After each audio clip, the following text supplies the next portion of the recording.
Hi guys! So, meron akong bagong lip tint na in-order. So, this is the Kate Tokyo Lip Monster in the shade 06 or 2 AM. Kita ba? Feel ko hindi. So, yan. Na-unbox ko na siya kagabi. So, excited na ako.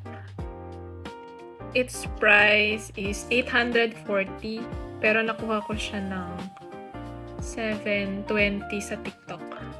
Ay! So pretty! Meron siyang Kate na logo dito. Halatang gamit na. So, ganito siya. Mahilig talaga ako sa mga shade na ganito. So, let's swatch. Feeling! Oh my God! No! So, ganito siya. Paano ba pakita? Yan. Shit! Sayang yung pera ko. Ganito siya. Try natin siya sa lips. Actually, ginamit ko na siya sa lips kagabi. Then, tinry ko na din siya. Kumain ako ng madaming McDo na burger, fries, and chichirya. Tapos talagang nag-stain siya. Feeling influencer.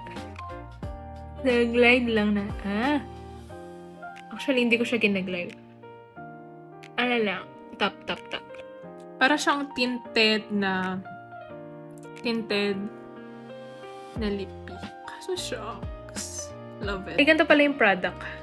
Ganito pala siya kadami. Oh. Pero sobrang siya gamitin. Sobrang tipid niya gamitin.